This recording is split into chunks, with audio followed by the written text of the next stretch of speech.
दोस्तों नमस्कार। उत्तर प्रदेश में इस साल पंचायत चुनाव होने हैं। यूं तो संभावना है कि पंचायत चुनाव अक्टूबर नवंबर में हो सकते हैं और वोटर लिस्ट अपडेशन का काम अप्रैल मई से शुरू हो सकता है, ऐसी संभावनाएं जताई जा रही हैं। और इन संभावनाओं को देखते हुए उत्तर प्रदेश के गांवों में इन दिनों पंचायत चुनावों की सरगर्मियां तेज हो गई हैं। पंचायत चुनाव बहुत महत्वपूर्ण रोल प्ले करते हैं मेन स्ट्रीम पॉलिटिक्स में, क्योंकि ये त्रिस्तरीय पंचायत चुनाव होते हैं जिनमें ग्राम प्रधानों का चुनाव होता है, बीडीसी मेंबर्स का चुनाव होता है जो बाद में ब्लॉक प्रमुख चुनते हैं, जिला पंचायत सदस्यों का चुनाव होता है जो बाद में जिला पंचायत अध्यक्षों का चुनाव करते हैं। और जिला पंचायत अध्यक्ष जिला स्तर पर विकास की योजनाएं बनाने के लिए जिम्मेदार होते हैं। जिले का एक तरह से प्रथम नागरिक जिला पंचायत अध्यक्ष होता है। उत्तर प्रदेश के 75 जिलों में 75 जिला पंचायत अध्यक्षों का चुनाव होना है। जिला पंचायत अध्यक्ष और ब्लॉक प्रमुख का चुनाव डायरेक्ट जनता नहीं करती है, पहले मेंबर्स का चुनाव होता है और मेंबर्स अपने बीच से बीडीसी मेंबर्स ब्लॉक प्रमुख चुनते हैं और जिला पंचायत सदस्य जिला पंचायत अध्यक्ष का चुनाव करते हैं। जब लोकसभा और विधानसभा के चुनाव होते हैं तो यही ग्राम प्रधान, यही जिला पंचायत अध्यक्ष, यही ब्लॉक प्रमुख गांव की राजनीति का रुख बदलने का काम करते हैं। और आम तौर पर जिस दल की सत्ता होती है उसी दल के अधिकतर जिला पंचायत अध्यक्ष और ब्लॉक प्रमुख चुने जाते हैं। हालांकि प्रधानों का सीन अलग रहता है, लेकिन फिर भी उनकी भूमिका बहुत बड़ी होती है। हमारे साथ वरिष्ठ पत्रकार राजेश शर्मा जी मौजूद हैं। हम बात करेंगे उनके साथ इन सारे मुद्दों पर कि किस तरह से चुनाव होगा, किस तरह से प्रक्रिया होती है। राजेश भाई साहब, आपका चैनल पर स्वागत है। धन्यवाद डॉक्टर साहब।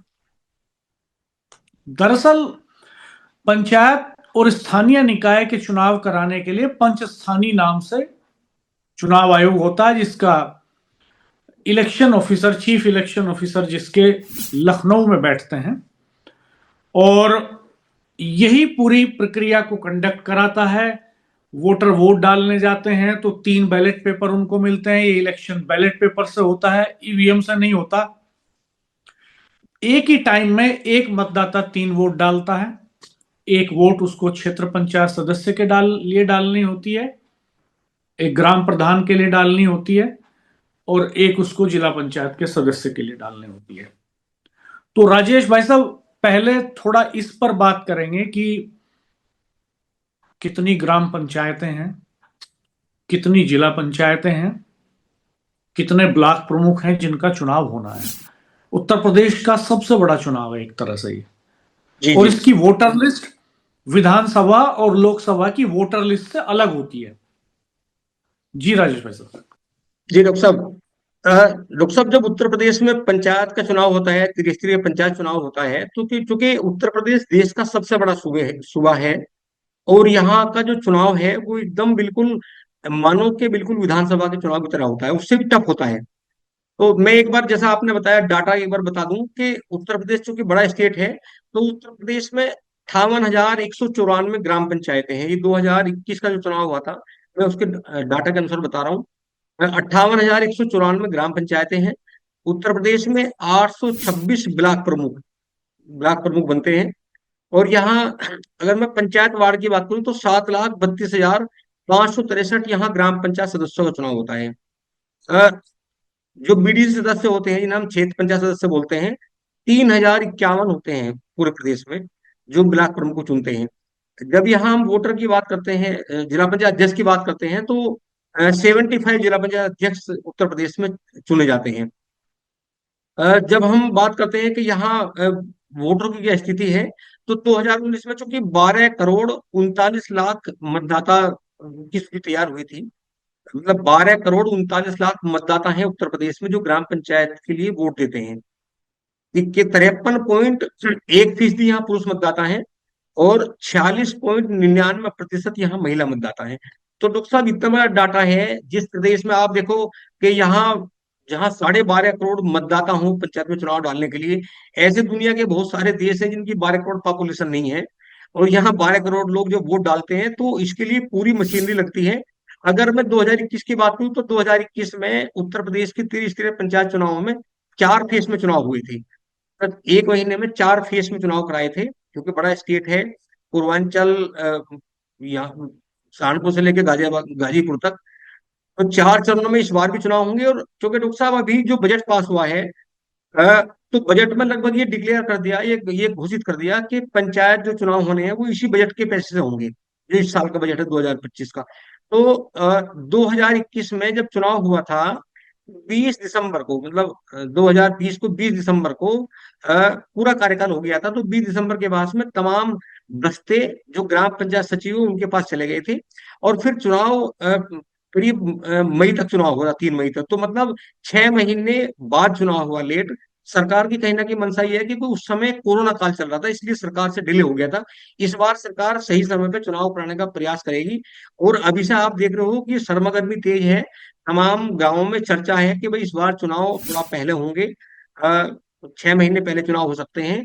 और 2026 जब आएगा जनवरी, तो उस समय जो गांव की नई सरकार है उसका गठन लगभग तय माना जा रहा है कि हो जाएगा। इसलिए अब हम देखते हैं कि गांव में चुनावी चर्चे तैयार अब इस समय होने लगी, चौपालों पे बात होने लगी कि गांव में कौन कौन पंचायत चुनाव लड़ेंगे। तमाम चेहरे भी सामने आने लगे कि ग्राम पंचायत में कौन, गांव में चर्चा होने लगी कि अभी पहले प्रधान ने क्या किया है। जो आने वाले लोग हैं उनके बारे में लोग पूरी पड़ताल कर रहे हैं कि कैसा काम करेंगे। तो मुझे लगता है डॉक्टर साहब, बड़ा चुनाव है, बहुत बड़ा।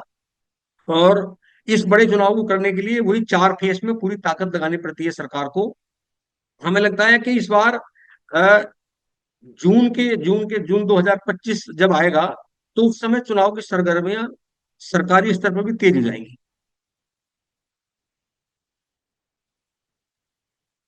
जी। दरअसल सबसे अहम इनमें ब्लॉक प्रमुख का चुनाव होता है। आमतौर पर धनबली और बाहुबली ही ब्लॉक प्रमुख के चुनाव में जीतते आए हैं। उस सत्ता का इसमें एक बहुत बड़ा रोल होता है। यूं तो जिला पंचायत अध्यक्ष का जो चुनाव है उसमें धनबल का जो बोलबाला होता है, धनबल का ज्यादा इस्तेमाल उसमें होता है पिछले चुनावों में। तो इस बार पंच स्थानीय के सामने, पंचायत और स्थानीय निकाय की जो चुनावों की बॉडी है उसके सामने बड़ा चैलेंज ये भी होगा कि वो धनबल का और बाहुबल का इस्तेमाल इसमें कैसे रोकती है। क्या ये जो चुनाव है ये पुराने रिकॉर्ड के अनुसार ही, पुराने पैटर्न के अनुसार ही सत्ता का चुनाव होगा। हमने पिछली बार देखा कि कई जिले ऐसे थे जिनमें सत्ता के खिलाफ जिला पंचायत अध्यक्ष जीते थे। मेरठ से सटा हुआ जिला है बागपत, उस वक्त आरएलडी बीजेपी के गठबंधन का हिस्सा नहीं था। आमने सामने का चुनाव हुआ था, जबरदस्त जबरदस्त चुनाव हुआ, जबरदस्त मुकाबला हुआ और उस चुनाव में आरएलडी के कैंडिडेट ने बीजेपी के कैंडिडेट को चुनाव हरा दिया था जिला पंचायत अध्यक्ष का। सत्ता के खिलाफ चुनाव हराना, जिला पंचायत अध्यक्ष का चुनाव हराना आसान खेल नहीं होता। तो साम दाम दंड भेद सब कुछ इस्तेमाल करती है सत्ता इसके लिए। तो आपको क्या लगता है राजेश भाई साहब कि जैसे पुराने समय में सरकारें साम दाम दंड भेद का इस्तेमाल करती रही हैं, इस बार भी ये सब होगा या इस बार का चुनाव कुछ जुदा होगा? सब ये तो एक स्वाभाविक है। महत्वपूर्ण बात ये भी है, मैं यहां ये भी जोड़ना चाहता हूं, हम इस हिस्से पे भी चर्चा करेंगे कि आमतौर पर ये चुनाव राजनीतिक दलों के सिंबल पर नहीं होते, लेकिन राजनीतिक दल अपने प्रत्याशी उतारते हैं, बिना सिंबल के उतारते हैं, अपने मोहरे मैदान में खड़े करते हैं। और इस बार नया घटनाक्रम यह है कि पश्चिम उत्तर प्रदेश की लगभग सारी जिला पंचायत सदस्यों की सीटों पर आजाद समाज पार्टी, जो चंद्रशेखर की आजाद की पार्टी है, उसके कैंडिडेट्स चुनाव मैदान में होंगे। ये नया घटनाक्रम होगा। चंद्रशेखर आजाद पंचायत चुनावों को गांवों में अपनी पार्टी का जनाधार बढ़ाने का एक जरिया मान रहे हैं, एक टूल के तौर पर उसको देख रहे हैं वो। और अपने पुराने भाषणों में, उपचुनावों की तमाम जनसभाओं में उन्होंने ये कहा कि हमारे साथ जुड़िए, हमारे साथ जो वोट बैंक है उसके सपोर्ट से हम बहुत सारे जिला पंचायत के सदस्य जिताएंगे, बहुत सारे लोगों को ब्लॉक प्रमुख बनाएंगे। भारतीय जनता पार्टी चूंकि सत्ताधारी दल है, उसका हस्तक्षेप होगा ही, आरएलडी का हस्तक्षेप होगा ही पश्चिमी उत्तर प्रदेश में। समाजवादी पार्टी का हस्तक्षेप होगा ही। चंद्रशेखर आजाद मैदान में प्रत्याशी उतारेंगे। ऐसे में क्या बीएसपी और कांग्रेस खिड़की से बैठ करके इस पूरे घटनाक्रम को देखते रहेंगे या वो भी अपने मोहरे चलेंगे? ये देखने वाली बात होगी। जी राजेश भाई साहब। डॉक्टर साहब, ये तो है कि जब जब प्रदेश में जिस दल की सरकार होती है, तो अमूमन हम देखते हैं कि जिला पंचायत अध्यक्ष हुआ, ब्लॉक प्रमुख हुआ, वो, क्योंकि सरकार का प्रभाव होता है, सरकार के लोग होते हैं। और अब तो ये भी होने लगा कि हालांकि सिंबल में चुनाव नहीं होता जिला पंचायत का या ब्लॉक प्रमुख का, लेकिन अब ये कहने लगे पॉलिटिकल पार्टी के लोग कि हमने बड़ी शिद्दत के साथ में, बड़ी हिम्मत के बाद चुनाव लड़ा और हमारे लोगों ने चुनाव जीता, क्योंकि एक परसेप्शन बनाना होता है। आप देखो 2026 में रिजल्ट आएगा इसका, त्रिस्तरीय पंचायत चुनाव का, और उसके एक साल बाद 2027 में विधानसभा के चुनाव होंगे। तो एक मैसेज देना होता है पॉलिटिकल पार्टियों को कि हमारा दमखम है, हमारा जलवा है, और इतने लोग हमारे, चूंकि जितने भी जिला पंचायत अध्यक्ष जो सरकार में होती है, जो भी दल उसके होते हैं, तो आने वाले चुनाव में उसका लाभ उन्हें मिलता है, एक बड़ी ताकत मिलती है। और जब जब प्रदेश में बसपा की सरकार थी, तो बसपा के अमूमन ब्लॉक प्रमुख और जिला पंचायत अध्यक्ष ज्यादा बने। जब सपा की सरकार आती है तो फिर सपा के ज्यादा बने। अब जब 2017 से बीजेपी की सरकार है उत्तर प्रदेश में, तो अब भी बीजेपी का प्रभाव ज्यादा है। 2021 में टोटल जो 75 जिला पंचायत अध्यक्ष हैं, उसमें 67 सीट ऐसी थी जहां बीजेपी के लोग जीत कर आए, बीजेपी ने जिताए, तमाम मशीन के साथ लगती है। क्योंकि बागपत रालोद के प्रभाव की सीट है और यहाँ संख्या भी कम थी, तो यहाँ जो प्रशासनिक अधिकारी हैं वो अ, अपना नहीं चला पाए, क्योंकि यहाँ लोग सब इकट्ठा हो गए। तो ऐसी और भी सीट है, 7-8 सीट है। सपा की कुछ सीटें हैं जो सपा की प्रभावशाली वाली सीट है, जहां इनके पास संख्या कम थी तो नहीं बीजेपी जिता पाई। लेकिन प्रयास ये होता है सरकारों का, जिसकी सरकार होती है, ये पद वो ले लेते हैं। ये जो पंचायत चुनाव होंगे ये एक तरह से लिटमस टेस्ट भी होंगे, क्योंकि 2027 का विधानसभा चुनाव इन पंचायत चुनावों के बाद में होना है। इसीलिए भी सरकार इन चुनावों को समय पर कराना चाहेगी, ताकि जो पंचायत चुनाव के बाद लोकसभा विधानसभा का जो चुनाव है उसके लिए पर्याप्त समय मिल सके और इसका कोई इंपैक्ट उन चुनावों में नहीं जाए। लेकिन कुल मिलाकर के भारतीय जनता पार्टी, अभी तक ये माना जाता था कि वो शहरी इलाकों में उसका बेस है, शहरी इलाकों की पार्टी मानी जाती थी। लेकिन पिछले कुछ सालों में भारतीय जनता पार्टी ने जिस तरीके से गांवों में भी कैडर खड़ा किया है, जिस तरह से गांव की पॉलिटिक्स में भी दखल दिया है, तो इससे निश्चित तौर पर वहां भी समीकरण बदले हैं। लेकिन आमतौर पर गांव की पॉलिटिक्स जो है, गांव चूंकि छोटी इकाई है, एक विधानसभा चुनाव और एक लोकसभा चुनाव के मुकाबले गांव का चुनाव, गांव की बीडीसी का चुनाव जीतना, गांव के प्रधान का चुनाव जीतना ज्यादा मुश्किल होता है। उसमें ज्यादा एफर्ट लगता है, ज्यादा साम दाम दंड भेद लगता है। और ये कवायद होती है, चूंकि पश्चिम उत्तर प्रदेश के तो अधिकांश गांवों में बड़े लेवल पे माइग्रेशन है। लोग रोजी रोटी के लिए, कारोबार के लिए, काम धंधों के लिए, एजुकेशन के लिए बड़े पैमाने पर गांव गांव से माइग्रेट करके दूसरे शहरों में गए हैं, बड़े शहरों में गए हैं। दिल्ली में बड़ी पॉपुलेशन यहाँ की रहती है, हरियाणा में, उत्तराखंड में, और प्रदेश के और देश के विभिन्न हिस्सों में यहाँ के नौजवान रहते हैं। आमतौर पर अब कल्चर बदल रहा है। पहले सारे लोग गांवों तक वोट डालने के लिए पहुंचते थे, लेकिन अब ये रेशो भी धीरे धीरे गिर रहा है।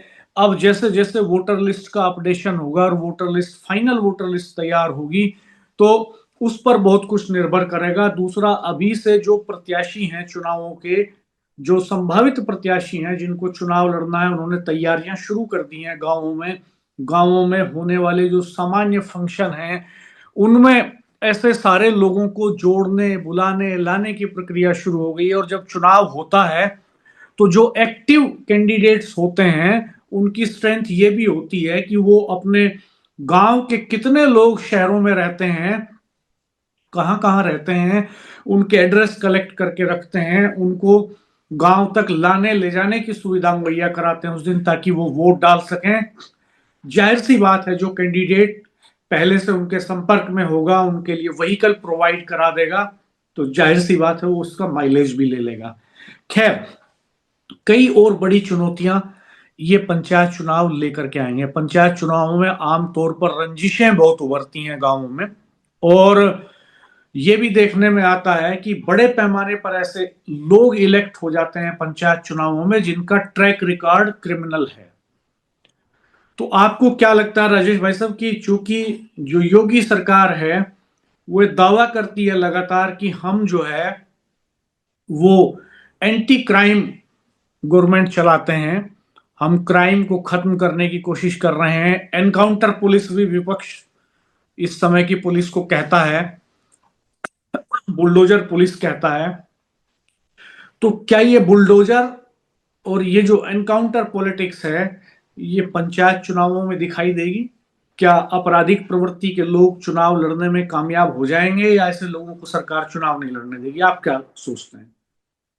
तो सब यहाँ अगर मैं पश्चिम उत्तर प्रदेश की बात करूं तो यहाँ अपराध की डेफिनेशन एक तो ये होती है कि एक अपराधी है, उसका पुलिस के रिकॉर्ड में उसका नाम दर्ज है कि ये अपराधी है, ये हार्डकोर अपराधी है। एक वो अपराधी है। कुछ ऐसे भी अपराधी होते हैं कि वो बहुत ताकतवर होते हैं लेकिन उनका रिकॉर्ड थाने में नहीं होता और वो बहुत सारा प्रभाव डालते हैं आसपास में। तो ऐसे तो नहीं, चूंकि पुलिस जैसा हम देख रहे हैं पिछले 4-5 सालों में, जो जो लिस्टेड है पुलिस के रिकॉर्ड में जो बड़े हार्डकोर अपराधी हैं, हमें लगता है कि हार्डकोर अपराधी तो हिम्मत नहीं कर पाएगा प्रदेश में चुनाव लड़ने की, किसी भी ग्राम पंचायत में या किसी बड़े चुनाव में। लेकिन ऐसे लोग जरूर निकलेंगे, वो वैसे वो बाय नेचर जो है वो प्रभावशाली हैं, वो अंदर से क्रिमिनल भी हैं, लोगों को बहुत ज्यादा लोग डरते हैं उनसे, लेकिन उनका रिकॉर्ड नहीं होता। ऐसे लोगों को पॉलिटिकल पार्टियां पढ़ा देती है और उन्हें चूंकि प्रभावशाली होते हैं ऐसे लोगों से, और कहीं ना कहीं पॉलिटिकल पार्टी को लगता है कि हमारे पक्ष में बहुत सारी चीजें होंगी। तो ये वाले जो ऐसे अपराधी होते हैं जो पुलिस की लिस्ट में नहीं होते और होते हैं, इनके तो चुनाव में जरूर आगे आएंगे।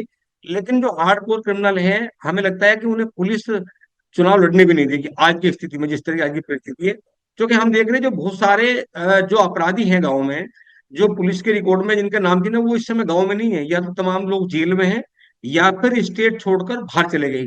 तो अगर वो आज मुख्य धारा में नहीं है, गांव में नहीं है, तो गांव के लोग भी, खासकर पश्चिम उत्तर प्रदेश के इतने सबल हैं कि ऐसे लोगों से वो किनारा करते हैं, क्योंकि पुलिस उन्हें यह चुनाव नहीं लड़ने देगी और लोग सपोर्ट भी नहीं करेंगे जो हार्डकोर क्रिमिनल है। तो इस ऐसे माहौल में जब लगातार जो पुलिस जो लगातार घुटनों में गोली मारी है अपराधियों के, तो इसमें तो ये है, इस बार तो हमें लगता है कि अपराधी तो बहुत ज्यादा नहीं आएंगे। पर लेकिन एक बात है डॉक्टर साहब, चूंकि ये मिनी चुनाव है, इसमें ये जरूर दिखाना चाहेगी, तमाम पॉलिटिकल पार्टियां ये दिखाना चाहेंगी कि भाई देखो हमारा दमखम है, वो परसेप्शन चेंज करने का काम करेंगे। चाहे जिला पंचायत की सीट का मामला हो, चाहे ब्लॉक प्रमुख की सीट का मामला हो। हालांकि ये होता है कि जो अंदर जो सच्चाई होती है वो अलग होती है और जो प्रशासनिक मशीनरी की सच्चाई होती है वो अलग होती है। दोस्तों आप क्या सोचते हैं कमेंट बॉक्स में बताइएगा जरूर, और हमारी सब दर्शकों से अपील है कि आप अपने वोट का ख्याल रखें कि आपका जो वोट है, अगर आप गांव के रहने वाले हैं तो वोटर लिस्ट अपडेशन में एक तो जो आपके परिवार के सदस्य 18 साल के इस बार हो रहे हैं उन सब का वोट बनवाने की कोशिश करें और अधिक से अधिक मतदान करें ताकि बेहतर इलेक्शन हो सके। राजीव भाई साहब आपका एक कंक्लूडिंग कमेंट चाहूंगा, उसके बाद हम इस वीडियो को यहीं समाप्त करेंगे। डॉक्टर साहब ये गांव की सरकार है और हमें लगता है कि अच्छे लोगों को गांव की सरकार में शामिल होना चाहिए और लोगों को में एक जागरूकता भी आनी चाहिए। जो अच्छे लोग हैं, जो पढ़े लिखे लोग हैं, जो डेवलपमेंट करने की जिनकी मंशा है, जिनकी क्षमता है, उन्हें लोग जानते हैं। तो हमें लगता है कि पुराना दौर छोड़ना चाहिए। जो विकास पुरुष हैं, जिनमें विकास करने की क्षमता है, उन लोगों को आगे लाना चाहिए समाज को और उनके साथ खड़ा होना चाहिए। तो दोस्तों आप हमारे चैनल को देखते रहिएगा, सब्सक्राइब कीजिएगा, बेल आइकन प्रेस कर दीजिएगा, नोटिफिकेशंस ऑन कर दीजिएगा और वीडियो को मित्रों के साथ ज़्यादा से ज़्यादा शेयर कीजिएगा। कमेंट बॉक्स में अपनी प्रतिक्रिया जरूर दीजिएगा। धन्यवाद, नमस्कार।